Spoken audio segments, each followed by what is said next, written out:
इस वक्त हम रामपुर के ज़िला अधिकारी कार्यालय में ऑफिस में मौजूद हैं। अक्सर यहाँ पर जब जनता आती है तो आईएएस आंजनेय सिंह जी यहाँ रामपुर डीएम मौजूद होते हैं, लेकिन आज यहाँ पर जिस बच्ची को ज़िला अधिकारी बनाया गया है वो एक नामी ज़िला अधिकारी इकरा भी है। मिशन शक्ति के तहत इकरा भी को आज ज़िले की जिम्मेदारी दी गई है और इकरा भी यहाँ पर आपके सामने बैठी हुई जन समस्याएँ सुन रही हैं। सबसे पहले मैं इकरा भी से बात करना चाहता हूँ कि इकरा भी बेटा, आपको यहाँ पर जो डीएम बनाया गया है उसके तहत जब आपको जानकारी मिली तो क्या ऐसे कार्य थे जो आपने सोचा था कि मैं ये करूँगी? ग्रामीण लोगों की समस्याएं, महिलाओं की समस्याओं को सुनना, उनको उनके सुझाव को सुनकर उन्हें पारित करना जिससे कि उन्हें अच्छी सुविधाएं मिल जाएं। एंड ग्रामीण लोगों में ये होता है कभी कभी आवास की योजना की उन्हें ज़रूरत होती है, तो जो लोग नहीं होते हैं उसके पात्र उन लोगों को तो मिल जाते हैं, पर जो उसके पात्र होते हैं उन्हें कभी नहीं मिल पाते हैं। ये भी हो जाता है, कभी कभी ग्राम प्रधान ऐसा करते हैं तो वो लोग उससे वंचित रह जाते हैं। तो उन लोगों की कार्रवाई को सुना जाए, उनके लिए उसके समाधान किया जाए। तो आवास की जो मुख्य आपके के दिमाग में थी कि जो लोगों को आवास अपात्र लोगों को मिल जाते हैं, पात्रों को नहीं मिलते हैं, वो एक बड़ी दिक्कत है, उसका समाधान होना चाहिए।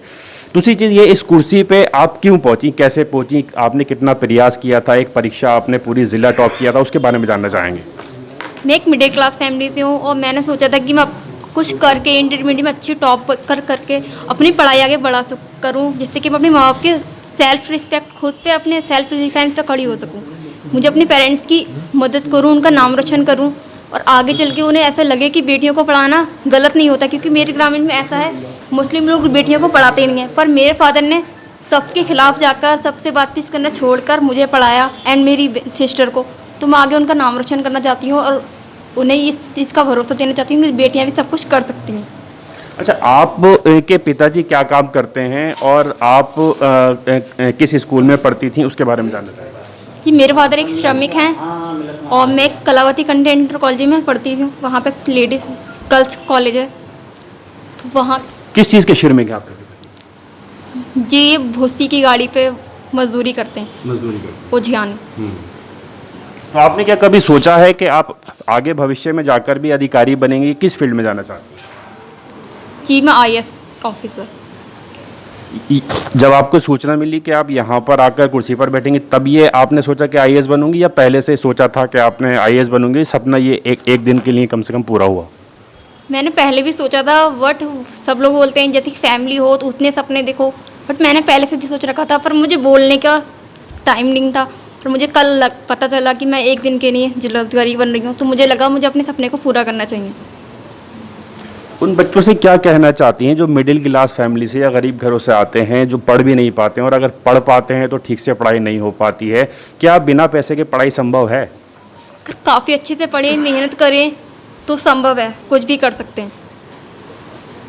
किस तरह से संभव है? आप जो पढ़ाई कर रही हैं उसमें क्या दिक्कत आती है आपको?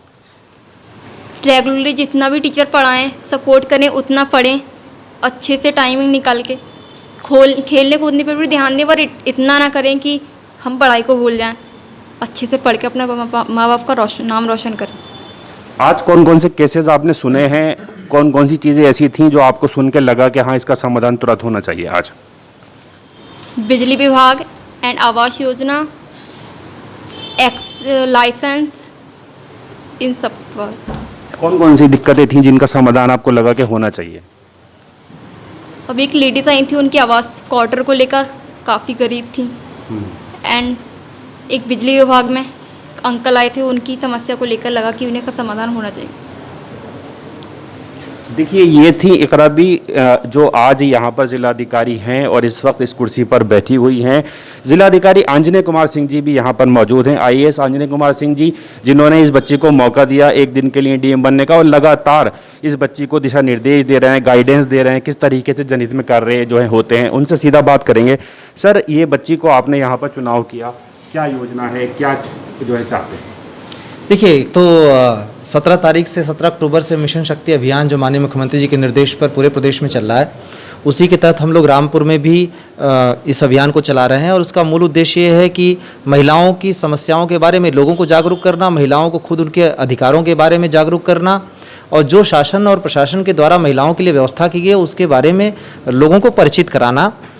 सबसे बड़ी इसकी टैगलाइन है कि महिला सुरक्षा, महिला सम्मान, महिला स्वावलंबन, और इसी पर हम लोग काम कर रहे हैं, लगातार रोज़ कुछ न कुछ कर रहे हैं। इस बार ये विचार आया कि जो बच्चियां अध्ययनरत हैं, जिन्होंने अपने अपने स्कूलों कॉलेजों में कुछ न कुछ अचीवमेंट किया है थोड़ा बहुत भी, और उनको प्रशासन के कामकाज से परिचित करावें और साथ ही यहाँ से वो उन समस्याओं को देखें जो लोग लेके आते हैं, कैसे हम काम करते हैं उससे परिचित हों, लोग कैसे समस्याएं लेके आते हैं, उनका समाधान हम किस तरीके से करते हैं, क्या मुश्किलें आती हैं, और सबसे बड़ी बात कि एक महिला के तौर पे वो हमारे यहाँ से किस तरीके से देखती हैं कि क्या सुधार होना चाहिए, तो उनका फीडबैक भी हम लेंगे।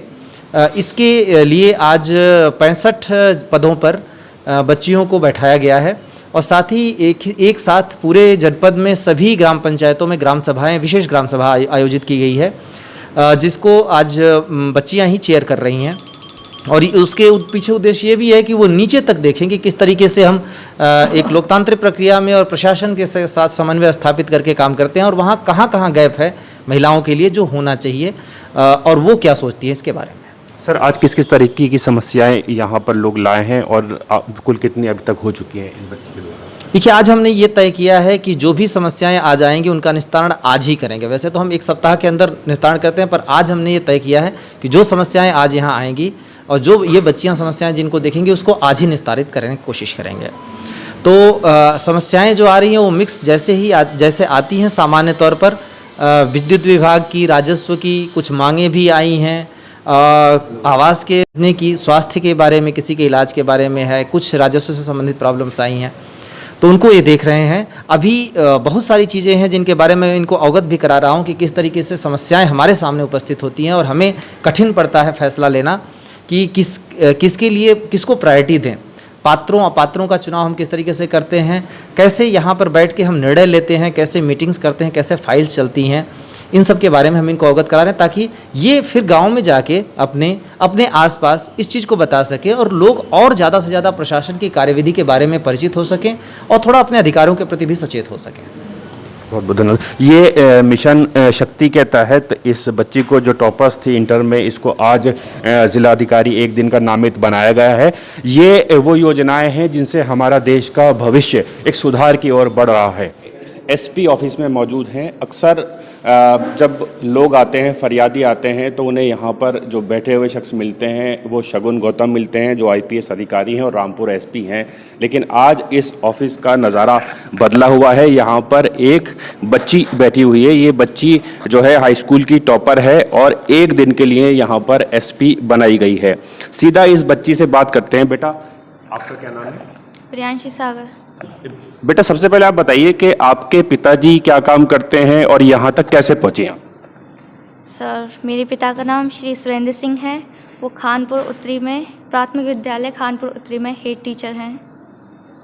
और सर, मैंने हाई स्कूल टॉप किया था, इसलिए जो सीडीओ मैम हैं उन्होंने मुझे एसपी यहाँ। बेटा, इस कुर्सी पे बैठना बहुत बड़ी बात होती है, डिसीजन मेकिंग कुर्सी है ये, पूरे लोग फरियादी आते हैं।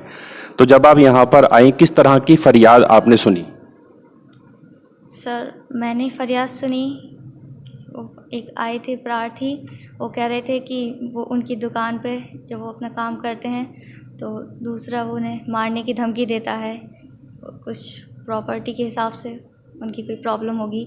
और दूसरी आई थी कि उन्हें कोरोना की वजह से लोग बाहर जब जाते हैं तो चेकिंग होती है, तो पुलिस ज़्यादा उनके चालान काट देती है, जिससे लोगों को परेशानी होती है।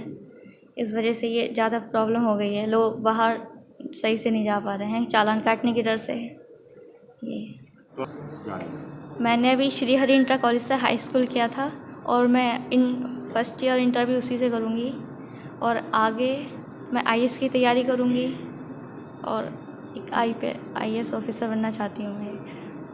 देखिए, मिशन शक्ति के तहत इस बच्ची को आज रामपुर एसपी बनाया है, यानी आईपीएस की जिम्मेदारी दी है। हमारे साथ शगुन गौतम जी भी मौजूद हैं, जो इस बच्ची को गाइड भी कर रहे हैं, बता भी रहे हैं कि किस तरीके से नियम कानून होते हैं और जनता के हित के लिए कैसे कार्य किया जाता है। खुद उनसे बात करते हैं। सर, इस साथ में इनको ये भी समझाया कि पुलिस को प्रैक्टिकल प्रॉब्लम क्या आती हैं, मतलब पुलिस के पास अगर जनता थाने पे आए या सी ऑफिस में आए, एडिशनल ऑफिस में आए या मेरे ऑफिस में आए, तो हमारी तरफ से क्या प्रॉब्लम होती हैं, हमको क्या क्या ऑब्स्टिकल फेस करने पड़ते हैं, वो इनको बताए।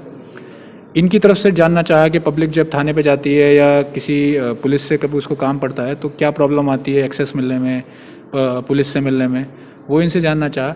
तो ओवरऑल पर्पस ये था जो कोऑर्डिनेशन पब्लिक का और पुलिस का होना चाहिए, उसमें ये लोग बहुत अच्छा जो नई जनरेशन है ब्रिज बन सकते हैं।